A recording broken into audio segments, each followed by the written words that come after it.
हाय hello नमस्ते, welcome back to my channel Sharma ma'am. तो बच्चों आज हम करने जा रहे हैं class 10th maths chapter 4।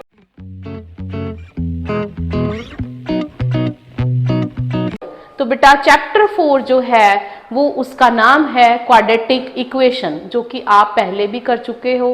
Quadratic equation आपने एक पॉलिनोमियल में छोटा सा पार्ट किया था, उसके रिलेटेड एक एक्सरसाइज भी थी कि उसकी जीरोस को कैसे फाइंड किया जाता है।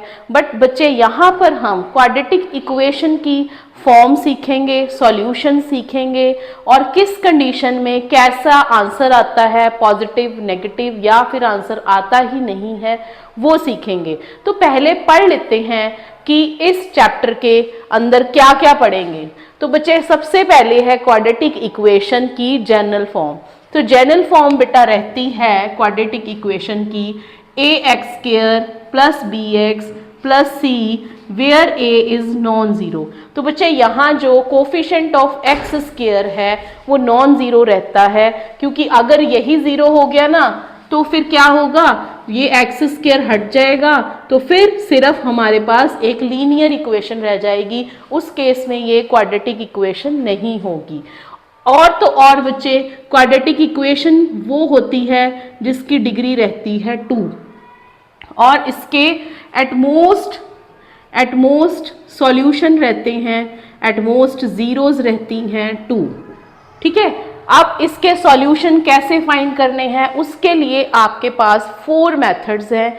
यहाँ पर क्वाड्रेटिक इक्वेशन को सॉल्व करने के 4 मेथड्स दिए हुए हैं। तो सबसे पहला मेथड है hit and trial method.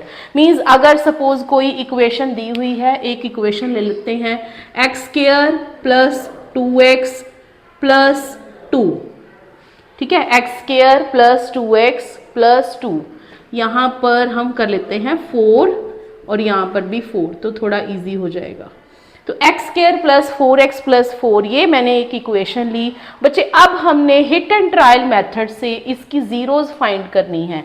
Means हम पहले वैल्यूज लेंगे, जैसे कि 0 ले लिया, 1 ले लिया, 2 ले लिया, -1 ले लिया, -2 ले लिया, -3, -4, 3, 4, ऐसी सारी वैल्यूज लेकर उनको पुट करेंगे। फिर देखेंगे कि किस में जीरो आता है। जैसे कि ये सारे पॉजिटिव हैं तो नेगेटिव नंबर्स पुट करने पर ये जीरो आएगा।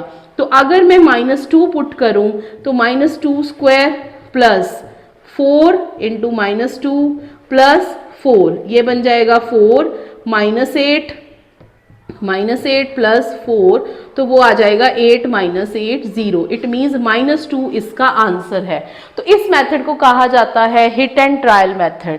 तो ये मेथड आपको कब हेल्पफुल रहेगा, when you are having MCQs in your exam. जब आपने कम से कम टाइम में क्वेश्चन को सॉल्व करना है तब hit and trial method use होगा। जब आपको ऑप्शंस भी दी होंगी, आंसर भी आपके सामने होगा और 4 आंसर्स होंगे और साथ ही साथ आपको इक्वेशन भी दी होगी, तो तब आपने MCQ के लिए हिट एंड ट्रायल मेथड को अप्लाई करना है। आगे है बच्चे फैक्टराइजेशन मेथड, जिसमें हमने सीखा था कि स्प्लिटिंग करनी है। स्प्लिट द मिडल टर्म को स्प्लिट करके फिर आपने इसके फैक्टर बनाने हैं, फिर = 0 रखकर फिर जीरोस फाइंड कर लेनी है, x की वैल्यूज फाइंड कर लेनी है। और ये मेथड तो आपने 9th स्टैंडर्ड में भी किया हुआ है इन चैप्टर 2 पॉलिनोमियल, और यहाँ भी आप यही सीखोगे। आगे बच्चे थर्ड मेथड है कंप्लीटिंग द स्क्वायर। तो ये मेथड आपका सिलेबस में से डिलीट हो चुका है। ठीक है, पहले ये रहता था, अब ये डिलीट हो चुका है कंप्लीटिंग द स्क्वायर। तो इस मेथड को हम नहीं करेंगे। नेक्स्ट है 4th मेथड क्वाड्रेटिक फॉर्मूला। तो एक फॉर्मूला दिया जाएगा आपको जिससे कि आप इक्वेशन को सॉल्व कर लोगे। वो यहाँ फॉर्मूला मैं लिख नहीं रही हूँ क्योंकि हम आगे फर्दर इसको करेंगे तो तब अप्लाई कर लिया जाएगा। अब बच्चे इसके भी आगे पार्ट्स हैं। पहले है नेचर ऑफ रूट्स। तो नेचर ऑफ रूट्स क्या रहता है? Nature of roots means roots, बेटा रूट्स क्या है? Roots are the answers of quadratic equation. तो उस केस में आपने रूट्स अगर पॉजिटिव हैं, नेगेटिव हैं, आंसर आता है या नहीं आता है, नॉट एग्जिस्ट कर रहे हैं, वो सब आप इसी नेचर ऑफ रूट से ढूंढोगे।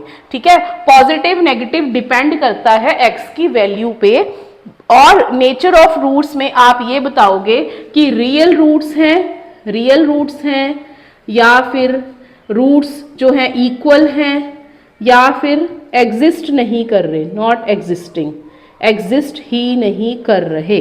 और डिस्क्रिमिनेंट जो है वो डी रहता है, इसका एक फॉर्मूला है, उसी की हेल्प से आप फाइंड करोगे कि नेचर ऑफ रूट्स कैसी हैं। तो ये फॉर्मूला हम बाद में कर लेंगे जब ये एक्सरसाइज या फिर क्वेश्चन में आएगा। तो ये था आपका कुछ टॉपिक जो हमने पढ़ने हैं इस चैप्टर के अंदर। ठीक है, एक बार हमने रिकॉल कर लिया क्या क्या पढ़ना है।